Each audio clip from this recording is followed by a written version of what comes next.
angel, whoa, whoa, whoa, angel, angel, whoa, whoa. Hi, I'm Cheri Cavanaugh, and I would like to give you my testimony. It all started, my mess, when I was 19 years old.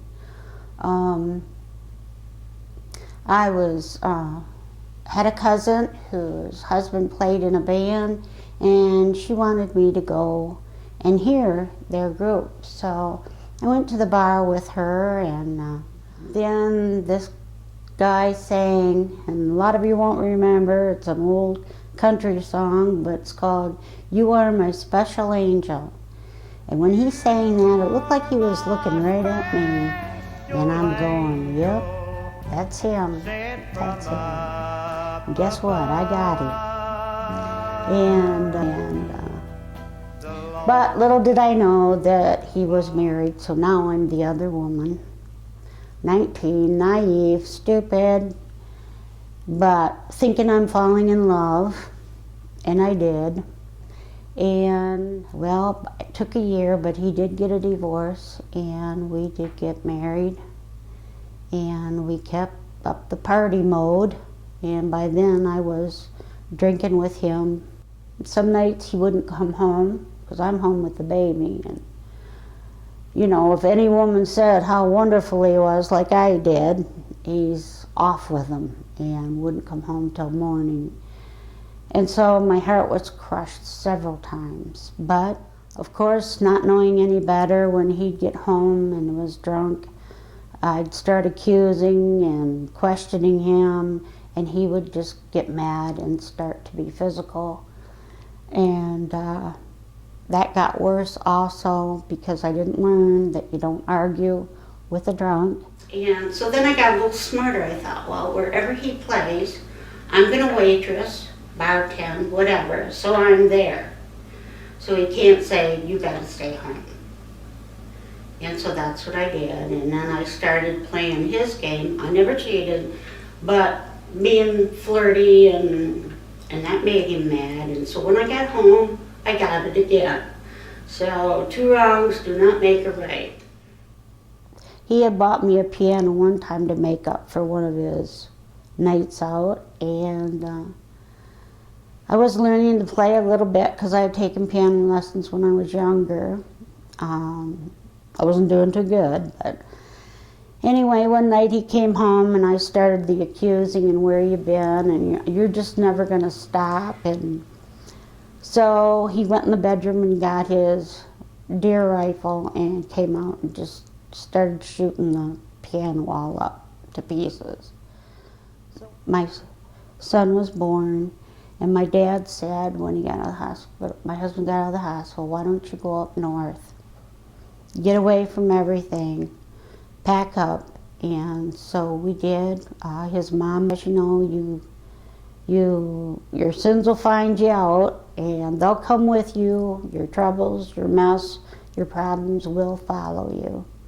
But he'd go, and where he'd go to the bar, they always had a piano, and so he could play for his drinks. And of course, there's women there too. So my heart is still being stomped on and broken. Then one day, this rickety bus, yellow bus, stopped in our long driveway. He asked if it was okay if he could pick up my kids for church, for Sunday school.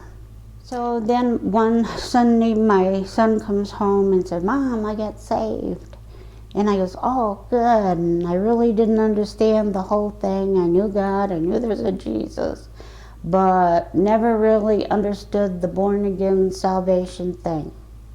And then one day he came home with a flyer. They were having a revival, and he thought his dad would love it and would come. Dad said no, so I could tell he was upset, so I said, I'll go with you. And when I got there and heard it and the revival, I just knew that my husband would like it. And, you know, I could at least get him there to hear this guy because he was good. And so he did come, he liked it, But he didn't like it when the next week the pastor came over to visit. I said, how about you still play in the bar, I'll still work, but as a family we'll go to church every Sunday as a family. So one Sunday, you know that knuckles turning white on the back of the pew grip when the invitation comes, I finally let loose and walked the aisle, and some ladies took me back, crying and wanting to have the little family that like sat in the first row. So it was a couple Sundays after that, he walked the aisle and got saved. And then finally the pastor said, how about, Jim, if we go down to the bar and get your equipment out and let it go. Then you can start playing in church. Use your talent for the Lord. And so that's what they did. The deacons and the pastor marched into the bar, and you should have seen the looks he got. For right now, I want to just tell you that having a crushed heart, living a mess, 2 wrongs didn't make a right, didn't fix anything. It had to be Jesus. Right from paradise, I know you're an angel